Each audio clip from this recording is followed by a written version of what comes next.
This is the Real Estate Power Play Podcast, getting you the information that you need to be a successful real estate investor. Hosted by Mark Monroe, Ronnie Walker, Gabe Rodarte, and me, Marty Grizzanti. Combined, we've done thousands of real estate transactions. So get ready for real stories and true case studies on finding deals, growing portfolios, and making money. Welcome to the show.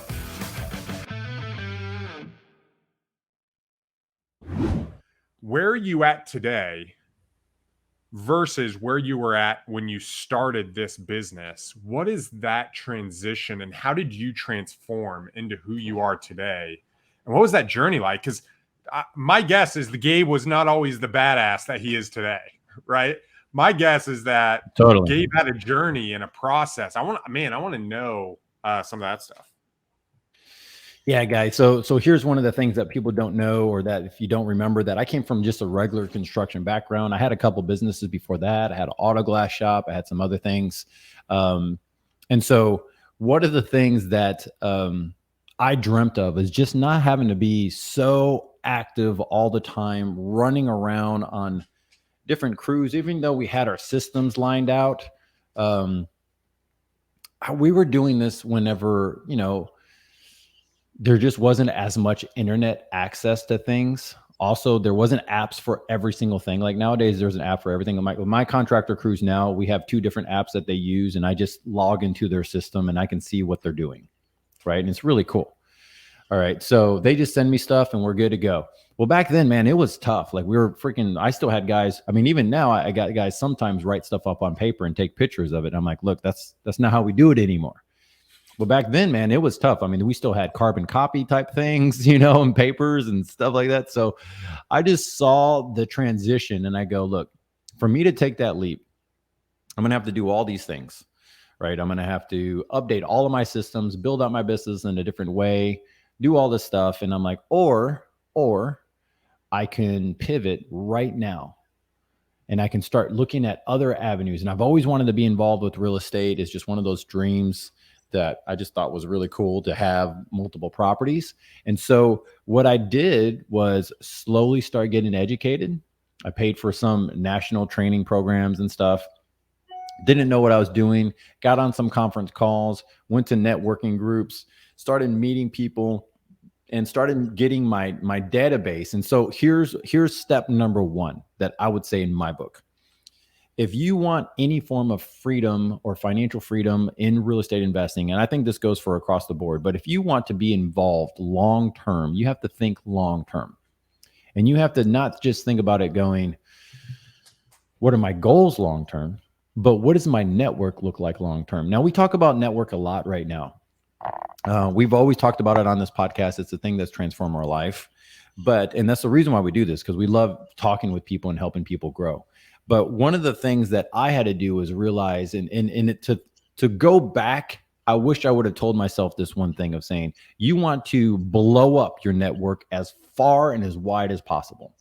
You want as many people in that database. You want to know as many people for every different avenue. And I remember I ran into some people that were just totally negative towards me. You don't know what the heck you're doing, all this stuff, like downgraded me. If I would have known, I would have eliminated all those people like right away. At the time, I was, not knowing anything, and I'm going, well, maybe they're right. I don't know what the hell I'm doing, right? Like, I don't know what's going on. How do you distinguish from that, right? Like, as you're trying to build that network. That's a good question. Sometimes those people, at least for me, bro, like sometimes those people initially you're like, just like you said, maybe they're right. Maybe I'm missing something. Like, is there an energy to look for? Is there a quality to look for? Totally. Here's the trick. The moment someone says secret sauce to you, they're full of it. Okay. I mean, here's the thing. There is no secret sauce. It's mindset first. Right? That's the secret sauce. There's nothing else after that. There's not, there's a certain program, there's a certain strategy, there's a certain whatever. It's literally, if you have the mindset. And one of the things that we talk about on this Power Play podcast, and we talk about it off-site too, is going, look, whatever you choose, if you go after it long enough and hard enough and you're serious, you will succeed. That's just what it is. And I think what happens is we have this network of people around us that we need to blow up and we don't know which ones to bring in. And I would just say, hey, which one do you vibe with? Which one do you have the same energy with? Which one that's going to be encouraging and going, okay, cool. I'm researching the same thing also. That's great. The second thing I would have done differently to help me, that would collapse my time and I can multiply my time. So collapse the timeline, but multiply my personal time, would be to either hire or get along beside the biggest, baddest person that you have connection with, and just go, I don't care. I'll do whatever it takes. I think that people right now, you don't know who to trust and stuff. I get it. But if you find someone that you vetted, you know, they have the properties, they're walking with these things, maybe they're online, they're helping other people do it, then get along beside them as fast as possible. And what that does is you're collapsing timelines, because one of the things I've realized that we don't have in real estate investing, unless you have a big office or you're part of an acquisition team with a big office, is that there's not the overlay of conversations that get to happen. You know what I mean, Ronnie? Like we don't have a lot of that overlay of conversation where you have, 5 people in the office and they're able, dude, I just got off the phone. This is what happened. Really? How are you going to approach that? And that's how you collapse time really fast.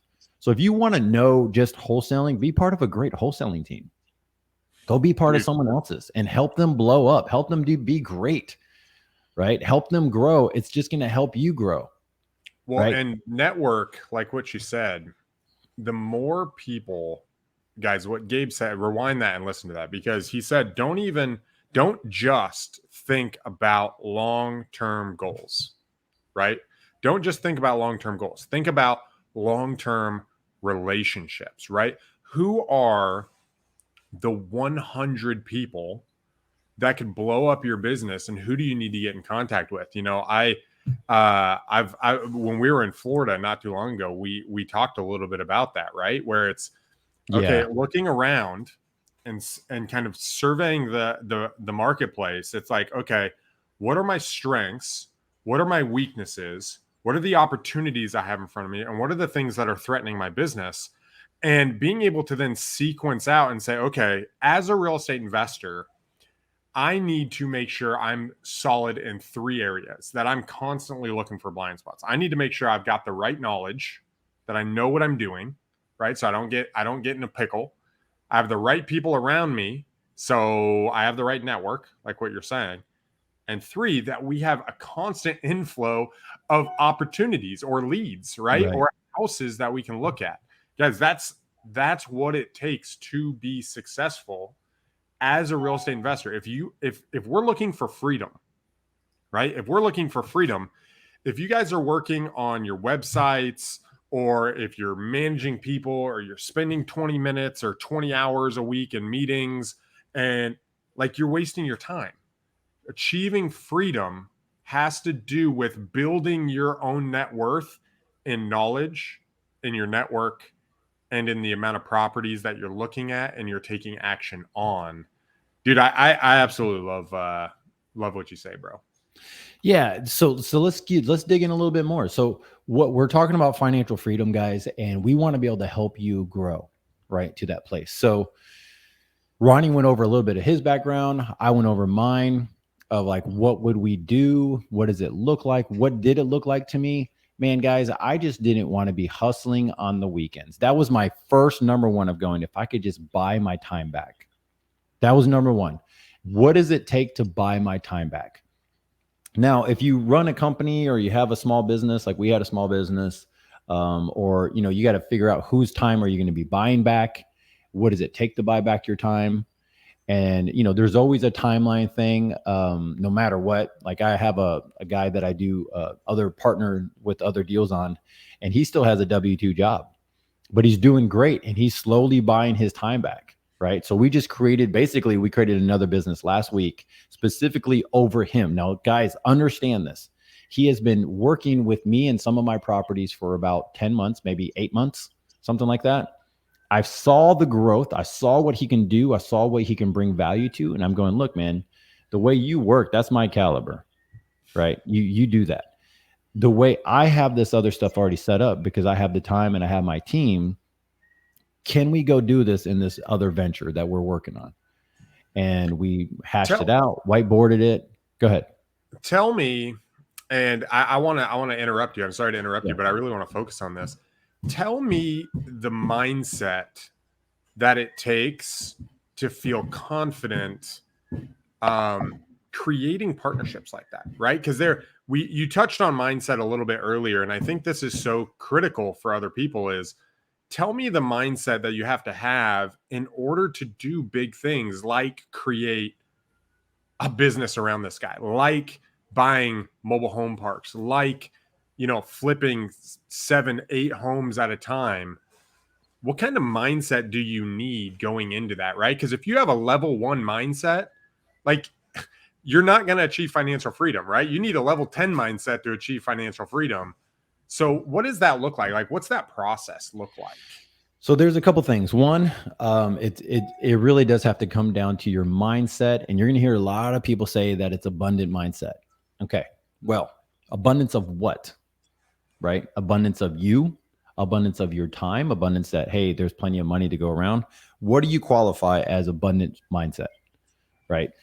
Really, what I would say is there's a book that it's a little booklet. It's called U Squared. Have you read that? It's Price Pritchard. I have not read that one. You are one of the book guys of our group. Yeah, Ronnie, if you don't know him, probably can do his own book club, right? Because he loves this stuff. This is our researcher. So it's U Squared. So it's U and then the number 2, and it's a small booklet. It's about 40 pages, the most.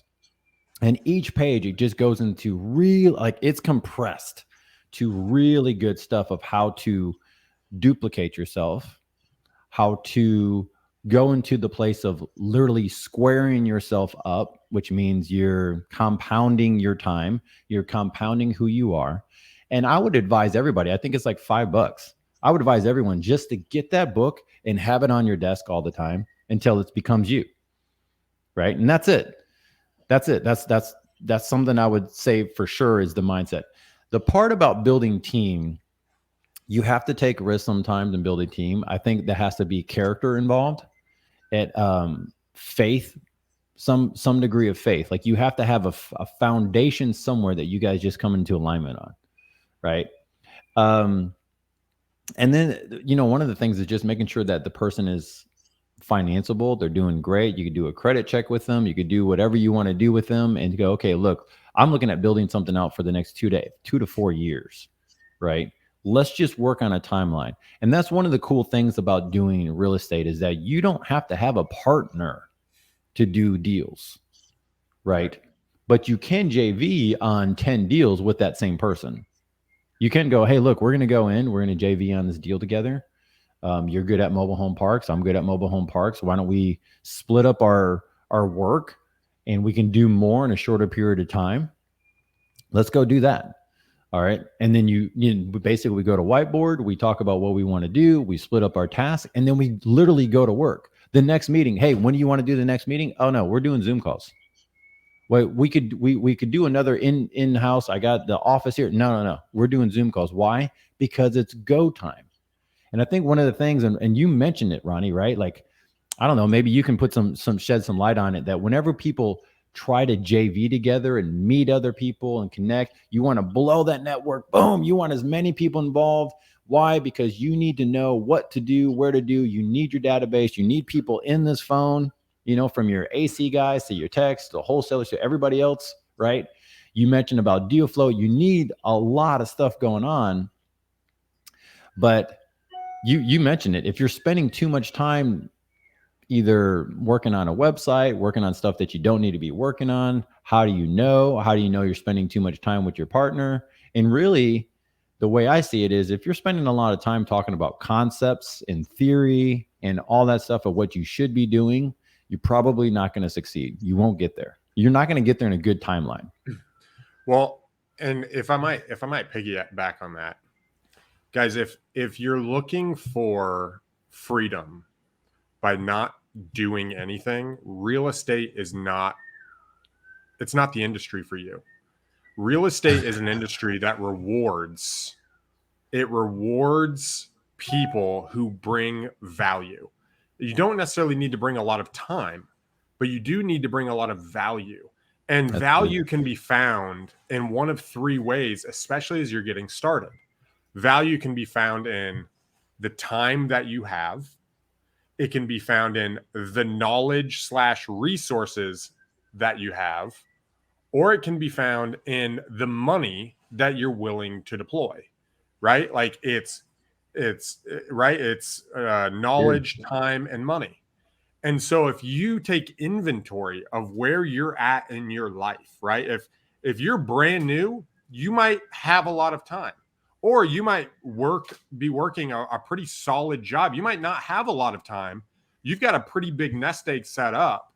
You're not sure how to start your own business, and you don't have a lot of knowledge. So you can partner with somebody who has an operation going and who has the knowledge, and you can bring the money to the table, right? Or you might have the knowledge and you might have the money, but you don't have a lot of time. And so you're willing to be the go-to person for another person and be in proximity, because as Tony Robbins says, proximity is power, right? Yeah. There is power in being around people who are in go mode. And so, guys, when you're thinking about freedom, when you're thinking about what freedom means to you and taking inventory of what Gabe said, he said here, like, what does abundance mean to you? What is abundance mindset? And saying, okay, who do I want to be in the future? What do I want? Do I want, 20 rental properties that give me $10,000 a month? Okay. Then find somebody who's accomplished that and connect with them and find other people who you can learn from and speed up that time frame, right? If you want to create $20,000 checks and you want to make multi six figures, find somebody that you can emulate to do that, right? If you're looking to jump into wholesaling because you have very little money or you only make $3,000 a month, reach out to a guy like me, reach out to a guy like Gabe and ask them, hey, here's what I can bring. What can I do to learn? Whether that's a coaching program, whether that's, going through something, whether that's, Dude, I want to add something to there. I got a question for you. Yeah, go ahead. This is a question that, why do you think there's such a hesitation? And this is for those who are listening to this, watching the video. There is a hesitation that I have noticed where people don't want to like really show their cards that are in a tight spot, or that willing to go, look, man, I just want to get to 10K a month. That's freedom for me. So what can someone do if they're in that situation? And have you seen that also, where someone's just kind of like, man, I don't really want to tell this guy, I don't want to be taken advantage of? Because typically you have a history, and if you've gone through this cycle in your life, you probably have a history of people taking advantage of you or not being totally transparent with you and going, look, this guy really cool. I could work this guy's butt to death. Because that's kind of what you get if you're in a W-2 job. If you tell someone, look, man, I'm at 3,500. I need to get to 10. That's my freedom. If I get to 10, I can not only pay for my business, which, guys, there are business expenses, then I can also start working my way out of that job, right? Yep. Like, do you see that also, where it's like, okay, I need to, like, there's not as much clarity in how we have helped many people? And then what would you advise those people? Yeah. So I think when I see, hey, I'm unwilling to share what's real, a lot of that is you are afraid. There's two things. One, you're afraid of the commitment of putting it out there, because if you put it out there, that means now you have to be a person who follows it up with, right? If I come to you and I say, hey, Gabe, man, I'm only making 5K a month. 10K a month is freedom to me. Can you help me? I'm putting myself out there now that if you give me a path, I have to deliver, right? And so I'm kind of, one is giving yourself an out, right? You're scared of the commitment that getting to 10K is going to happen. So that's number one, I think is a lot bigger than a lot of people talk about. Is, what does that mean to my family? Am I gonna be able to make it to my son's soccer games? Am I gonna be able to do that? Like, there's all these things that, like, oh, I can't do it unless I hit blank. And I think that's a problem. The other side that I see with this is, just like you mentioned, people are afraid of being taken advantage of. And if I could just give a quick tip on this, you're only going to be taken advantage of if you put all of your eggs in that person's basket. Let me give you an example. So good. That's so good. Is if, let's say I reach out to a guy and I reach out to Gabe, and Gabe's the only guy I reach out to, and I'm so nervous to reach out to people, and I share my thing with Gabe, and now I'm hoping that Gabe will take care of me, but I don't reach out to anybody else. If Gabe doesn't respond to me for 4 or 5 days, my entire life is going to be crushed. If Gabe's like, hey, bro, I don't have time for that. Right.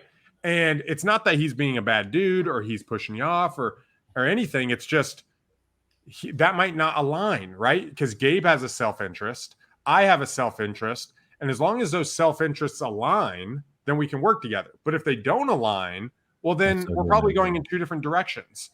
And so I think what happens is as soon as someone aligns with you, you might be thinking, man, it only aligns if I pay them $5,000. And that might be the case. But what happens is you're afraid of not, I would say, being taken advantage of, but I think it's more than that. I think it's you're afraid that you're going to be a slave to having to not be free to make your own decisions because, man, he's my meal ticket. And a way to get away from he's my meal ticket, because people don't like that either. Like when people come to me and I can sense, oh man, I'm the only reason he's going to succeed. Like that's not bringing value, right? That's being a leech. You know, how do you help people with that? They're used to this. They're used to, for those people who don't know, maybe they're used to either going to work and their boss kind of has it set up for them, or the society, the culture, the community, the education system that we have now is, I'm going to set all these things up for you. All you got to do is plug and play. I mean, there's a whole training programs, unlimited, of going, all you got to do is come in and I'll do the rest of the work. I mean, there's good resources too out there. So how would you suggest someone to go about that? So 4 years ago, I had a couple team members around me, and I had a executive assistant, and I had a guy who was doing dispo for me, and they were rock stars. Okay. Especially my executive assistant. He would anticipate my needs. If I needed something, he'd anticipate it. He'd get it for me. He would order my plane tickets. He would set up meetings. He would reach out to people and set up other meetings with me. And it was amazing. Right. Got it. And what happened was I got so used to it that whenever I wanted something, I'd be like, hey, TJ, can you do this for me? Right? Hey, TJ, can you do this for me? And it was good. But what happened is I lost during that time my edge on being able to go ask people those initial questions myself. Okay. So I leaned on him. And as I leaned on him, I was working on my stuff. But as I was leaning on him, I lost the capability of going out and asking because I didn't know what I didn't know. And that caused fear inside of me from reaching out to the hard money lender, from reaching out to the private money guy, because he always initiated that conversation. And so what I would say is that how do you do it? You have to get used to opening up new conversations and putting what you want out there in front of multiple people, right? If you want to do deals, start calling sellers and getting used to talking to multiple people. If you want to build a network, start asking people in your community where investors meet. When you're at the place, be like, hey, what do you have going on? This is what I got going on. This is what I want. And you have to kind of work that muscle. Right. And as you work that muscle, it grows. But if you outsource it, right? If you're the type of guy, sorry guys, I'm going to throw you under the bus, that you're expecting your wife to do everything, right? Like if your wife does all of the management at home and you're just doing your work, guess what? When she goes on a 2-week vacation and you got to do your clothes, you're going to be like, what button do I press? Right. That's the same thing that happens, I think, for people is they're not able to stand on their own 2 feet and be like, hey, let me ask for what I want. This is what I'm looking for and going. And I think that's a key aspect is, guys, you got to be self-sufficient, right? Like you have to be self-sufficient. You can get help, but they've got to help you. You can't allow them. So this is good. This is good, guys. For those who are listening, This is something that you can repeat that last part, right? And really listen to it and look at it with the lens of hearing that you have to be resourceful with what you have, right? And that's kind of what we're going down this path of like, how to be financially free in real estate investing. We could boil a lot of stuff down to just be resourceful with your time, right? Be resourceful with your money. Be resourceful with, we're talking about the value that you bring, and really look at it. I used to tell people that, like, you got to go grab the gold from the past, right? If you're a teacher, right, and you're good at communicating with kids and parents and stuff like that, use that skill for moving forward. Right. So my wife came from the teacher background, so I could share that. Like, she has a skill of communicating. And what does teachers have to do every year and multiple times a month is do educational planning curriculum.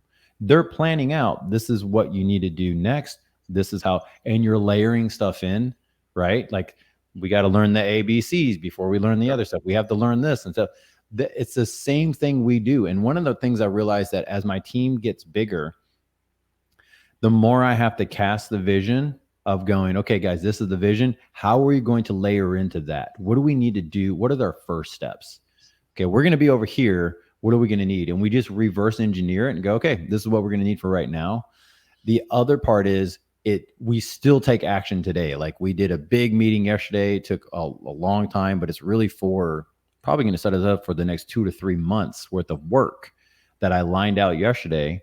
And then we know that as we get into the weeds of one project, it's going to have some delays where, oh, well, we didn't know we could, oh, cool. Let's do that. Okay, great. Grab this other deal, grab this other stuff. And then that's how that machine gets going. But it all starts with being resourceful up front. Right. And that's one of the things, guys, that so I sat with one of my money lenders. He's a CFO of a big company. And I go, hey, what have you noticed with guys like me? And so he talks about different CEOs that he's worked with, and, bigger, heavier weights than me that work like 30, 40, $50 million companies. And he goes, one of the things that I see in you, the same as them, is the resourcefulness with what they have. Like, they're just able to move things around quickly and see the opportunities and move forward. Now, what does this have to do with financial freedom? What does this have to do with getting your time back? Right? Or spending those weekends with your kids instead of at work, right? Or on someone else's business and you're working on your own business. What does that all have to do with it? This is one of the key things you have to learn, is being resourceful with your time and with your money, because there's only so much. And every dollar that you put into your business that doesn't produce a return, that's a dollar gone. Like, you won't ever see it again. So that's one of the things that we all have to do. I've seen big companies do it. Small companies go, look, is there going to be a return? Is the juice worth the squeeze on this thing? Do I need to buy this app? Do I really need this app? Do I really need this program? What's the thing that's stopping me from going down there? And you know what you can do? This is a cool thing, guys. You literally call up your other friends that you build networks with, and you go, look, let's just JV on this program. Look, I don't mind saying that. I am serious. All right. If you're just getting started, you don't have the capital to spend on everything that you really need. It's just what it is. You might need a researching program that the other person has. They only need like 500 addresses because they're really selective, and you want the rest. So just do it. It's okay. You know why? Because it's going to get you to that next step. And then you will eventually be that person that says, you know what? I need everything, right? I need all of this list pulling software, because I'm going that big. And then you go and you try it out. And so there's a reason why there's trainings and 7-day trials, 14-day trials, stuff like that, that you can do trial things. But once you're in it, that's one of the major things, especially in this recession time where people are going through, okay, tightening their belt in different areas. I mean, big companies are doing it right now. So why not look at it the same way? Go, how do I become resourceful with my dollar? Ronnie, I need to buy this program. Do you already have it? Yeah. Do you mind if I go and dig around real quick? I'm not trying to steal your stuff. I just want to know, is it worth it? Do you mind doing a 30-minute call of what you can? How many times have we done this, Ronnie? You and me, just you and me, not even our whole group, going, dude, how are you using that? Let me just get on a quick Zoom and show you. Sweet. It's better than a sales rep, right? Trying to sell you the program. Yep. And then what does Ronnie end up doing? He says, Gabe, you could click this and click that and do that. Dude, I was trying to look for a whole nother program to do that. Nope, it's already in here. The other day, 2 weeks ago, I met a guy. I'm not gonna put his name out there. We might have him on later on, but he walked me through some data. Now I've done marketing for quite a while, but even there, there's always ways to get better. I met him. He's one of the chief data aggregators for PropStream. He helped create the actual filters in PropStream. Nice. And it was awesome. We got on with it for a 2-hour call on Zoom, just like what you're saying. And he's like, hey, I know the quick filters are like this. Let me show you how to really like narrow this stuff down. And for 2 hours, he helped me set up a whole new filter that would not have happened without the relationship. And you know what happened? Like, it was awesome. We connected a week prior over a whole nother service, and he was visiting his mom, and we just connected. Before I even knew who he was, we talked for like 30 minutes just about his personal situation and this and that. Before I even knew who he was, well, all of a sudden, we created a bond. He helped me. We talked about it. I bought some services from him, and we just kicked it off. All of that's networking. Gabe, I want to ask you. That's so cool. No, I appreciate that. I wanted to ask, in freedom and kind of in line with building your network towards freedom. And also, when you're building your network, you're constantly thinking, okay, who should I reach out first? Should I reach out to this? Should I jump on podcasts? Should I reach out to people individually? What do I have to value and offer? There's all these questions that I know you've gone through and I've gone through. Right. And I feel like you have some, even for me, like, where would you start putting together the sequencing for relationships? Like, if you were, and maybe I'll go for me, right? Like in my scenario, at a high level, let's talk to the high level guys, right? Like someone like me is, I moved into a new market 3 years ago. I'm already building connections. I'm interviewing people on podcasts. I'm connecting and networking with other people. How would you process sequencing that out for building that network? What would that look like? Like, tell me how you would walk through that. One of the things that I would do that I've seen work really well is you have to hit the community really hard. Like, where everybody knows there's a new guy here. And mentally, I would approach it in a way of going, I've seen people do it because I run a networking group, right? So I've seen people when we're doing these events and stuff. You have 200 people in a room, and you can see half the group that's never networked before, right? So I would approach it in a different way. I would approach it before I would go, oh man, I'm a new guy to, let's say, mobile home parks. I'm a new guy to here. I have no clue. I would approach it in a different way. And I've seen it work. Every time I've seen it work, guys, is that you go and you say, hey, look, I'm new, but man, I am hungry. I'm new, but I'm hungry. All right. Because everyone understands that language. And then you have to back it up and you go, okay. And then you go to the next event. You're at a new place. You're on something else. You're connecting with more people. And you're saying to yourself and to anybody else, hey, I'm new to this space, but I'm hungry. Like, I want to know it. Right. And I think what that does is it helps you to get into the community, and then you get to know who are the players, who are the big ones, who are the small ones, who do you want to connect with, who do you want to really build relationships with. I'm new, but I'm hungry. All right. Because everyone who's at the top understands what hungry looks like. Like, that's why I'm going to JV with this other guy, because I know what he's hungry and I'm hungry towards this one project. And I'm like, let's freaking do this thing, man. We both have the same language. Would you say that hungry is a common thing, whether you are brand new or whether you have 40 million under management? Like, would you say that no matter where you're at in the spectrum, right? I have 100 units or I have none, that people are looking for people who want to do the next big thing? Like, is that a common element, or does it change? I think it does change, because I do have other partners that I'm with and other people that I do deals with that they're not as hungry as I am towards certain things. When I say like the momentum, the people get comfortable at different layers. You know, like if you're comfortable with having, you know, $10 million in net worth and you're like, okay, cool, I got that. And I know these guys, some of them are great friends of mine, right? And they have, you know, 80 doors and they're fine. And they're like, they've reached their goals and everything can be accomplished with what they have. Then, you know, they might not be out there going, okay, I want to go after this thing. Let's do more. Right.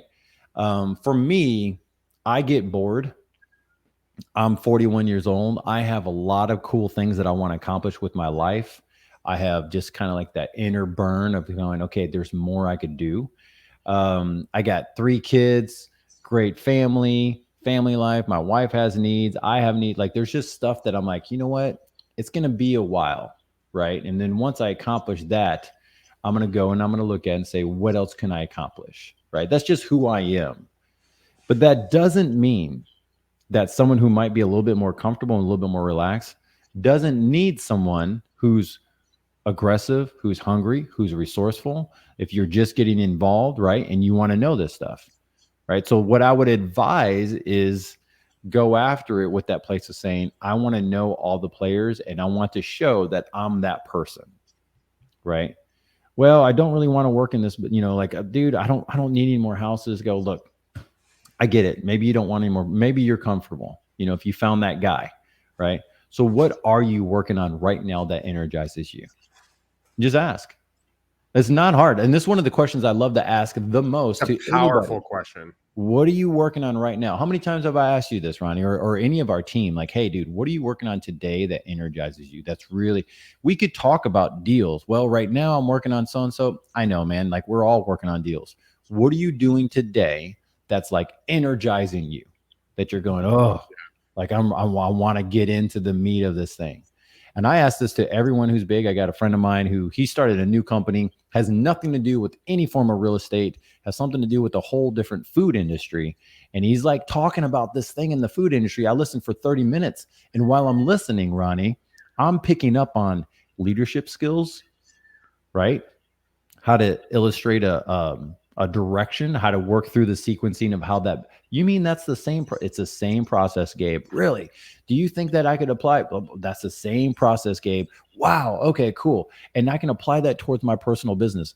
Now, the question was the sequencing. I think the first step is really going to a community, like you said. And what did we talk? We talked about this when you first moved up there, right? Like, okay, who knows you? Who knows your brand? Who knows your name? Who knows you're the buyer? Who knows that you're the seller? Who knows this stuff, right? And so that's stuff that I like to talk about is like the branding and the marketing side of your name and the network. And we worked on that plan, right? And we're like, okay, how many people need to know you? How many people need to do this? So that's what I would do as step one.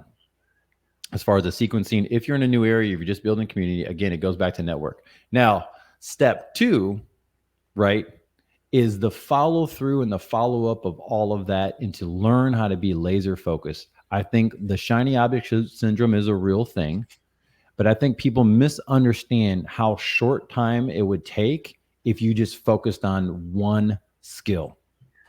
Like if you could just go, I need to know sales in real estate. Okay.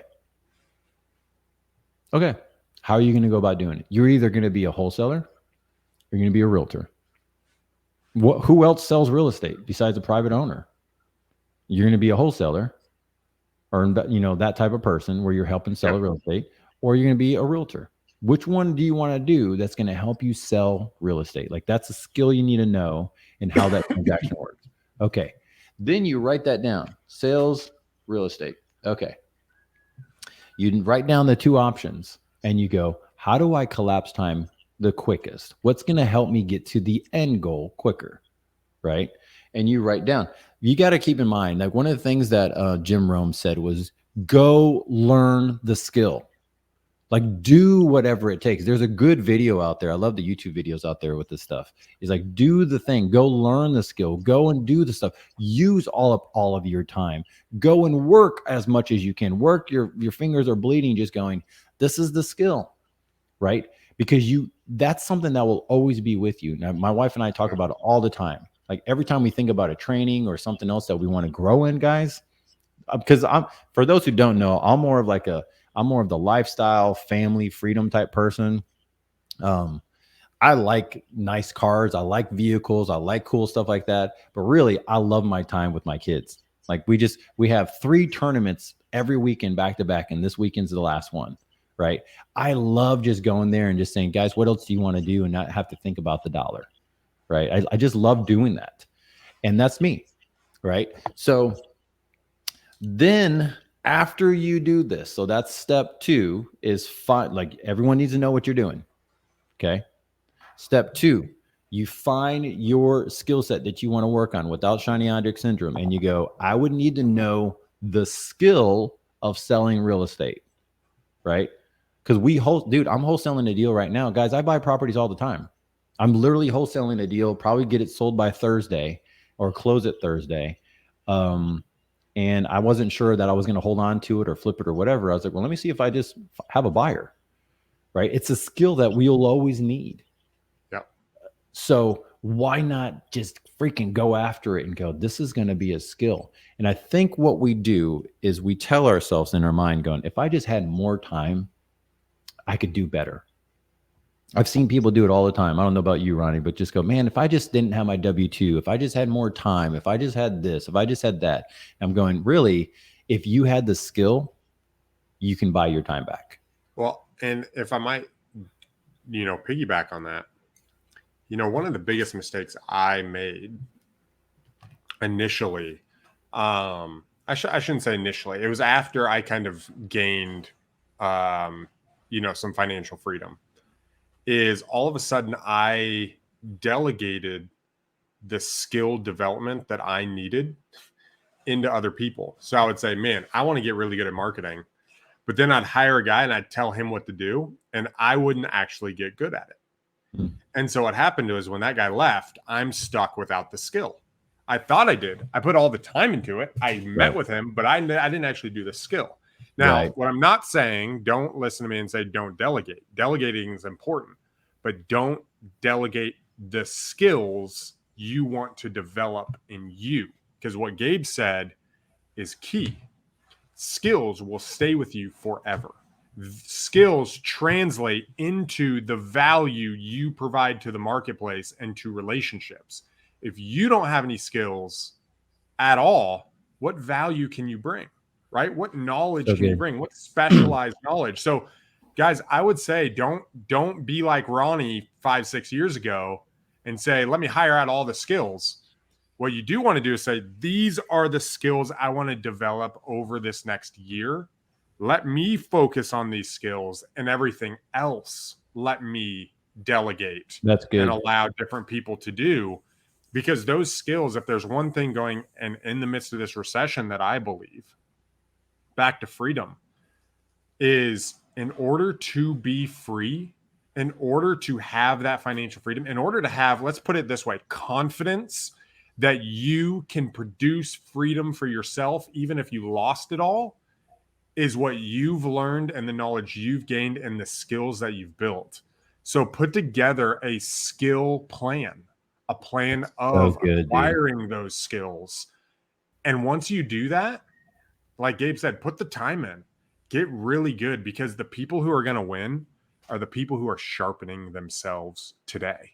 Because as you're sharp, you'll be able to connect with people. You'll be able to go on podcasts. You'll be able to offer specific knowledge to people. You'll be able to offer the money you've gained. There's a great quote, Gabe. I've shared this a number of times, but it's when I got this from another guy. He says, when a man with money meets a man with experience, the man with money leaves with experience, and the man with experience leaves with money. Right? You want to gain experience so that way you can leave with money. Right. And accomplish that freedom. So, man, I love that's really good. Dude, that's really freaking good, guys. Man, that's a good point of what you're making. And it's almost like, and it never really occurred to me before, but really you really need to approach financial freedom in a place of, for you to be resourceful, you have to level up your skills, right? and to be focused on those skills that you need to acquire. So it's almost like creating a list of going, I need to know these 6 things, right? Or 7 things or 10 things. And then you put those into sequence and go, you know what? Marketing's great, right? But really, before I get to marketing a list of 20,000 names, I really need to know how to do my phone calls first. Like, why waste your money if you don't know how to make phone calls? Right. And this is the business that we're in. We're always on the phone, right? And it's a blessing, by the way, guys, that you can do deals on the phone when you don't have to show up every single day to do it. So there's some things there that, you know, we could go deeper into, guys. I don't want to go too long because like we've already dumped a whole bunch. We do have a comment in here. I'm working hard on getting better at, what is that?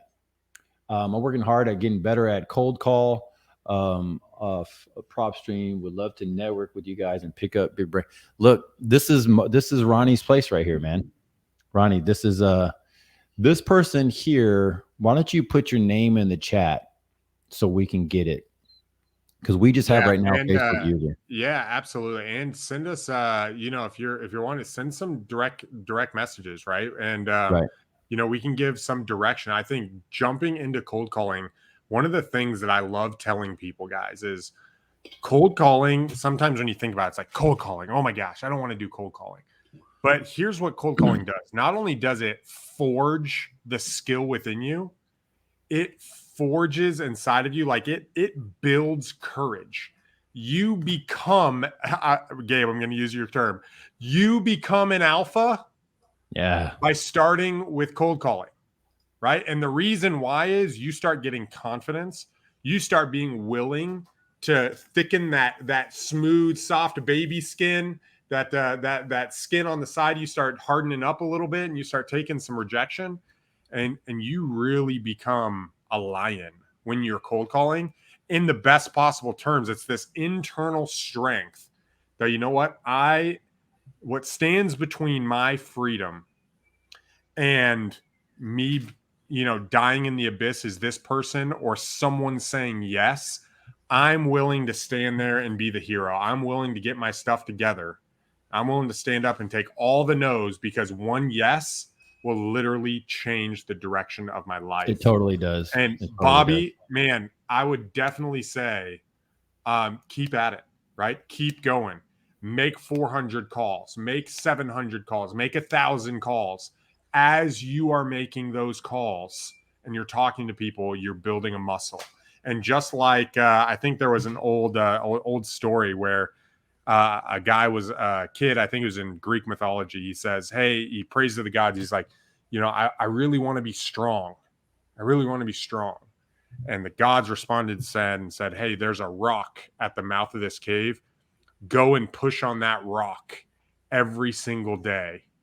And so the kid goes over there and he pushes on the rock, you know, for an hour the first day. And then he pushes on the rock an hour the second day. And 4 years go by and he's pushing as hard as he can on the rock. And he gets discouraged and he's like, I can't freaking move this. Why am I even doing it? Like, why am I doing it? And the gods, I think it was Zeus in the story, replies back. He's like, look at yourself. Look what you asked for. You asked to be strong. Look at your muscles, right? Look at how strong you are now. Look at what you've been able to accomplish in your life. Guys, that's what cold calling does. Stretch those muscles. Stretch those muscles. Man, all right. We're coming to the end of the hour, Gabe.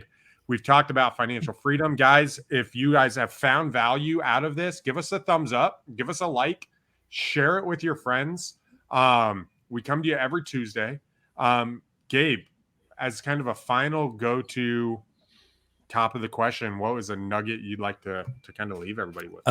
Guys, the biggest nugget that I have for you is just to keep pushing forward. If your goal is financial freedom, you don't have to compare your freedom to other people's financial freedom. You just have to compare it to what you desire. And you'll find yourself one time getting there. And then once you're there, I'm just going to encourage this group. Once you're there, you'll go and say, okay, what's next? All right, what else can I do next? Right. And so there's a level up, but right now you have to put in the work, you put in the time, and it's worth it. You never know when that great deal's around the corner and boom, you're up 150, 200K, 300K, 400K, just by pounding the pavement, getting it done, staying consistent. Dude, that is so good. That's so good. Guys, Cool. I think really when it comes down to it, figure out here's where I'm at. Call an emergency meeting with your family. Call an emergency meeting. Say, yo, we need to take a break. We need to take a time out. We need to look at it. Have some vision. Say, this is what we want to accomplish. This is what freedom looks like for us. And start casting some vision in your life. That's what we talked about. Casting vision on what your relationships look like, what your money situation looks like, what your family looks like, what freedom looks like. Cast some vision and then make some predictions, right? Start going out there. Say, you know what? I'm going to connect with 20 people. I'm going to connect with 200 people in the next 6 months, and start doing that and start taking those steps. And guys, if you sit down and you take the steps, go back and listen to some of the stuff Gabe said about sequencing. It will change your life, guys. Like, it is incredible. It's changed mine. And let 2022, let today be the first day for the rest of your life. And I think you guys can absolutely win. So, Gabe, you want to close this out? All right, guys, thank you so much. Like us, share us. If you have any other questions, you want to bring on any other people for us to interview and for us to help you go forward, connect with us. You could private message us on Facebook. We're on YouTube. We're on everything. So that's it, guys. We'll see you later. Peace. This has been another episode of Real Estate Power Play, guiding real estate entrepreneurs to a brighter future. If you liked what you heard, consider subscribing wherever you listen to your podcast, or follow us on YouTube at Real Estate Power Play.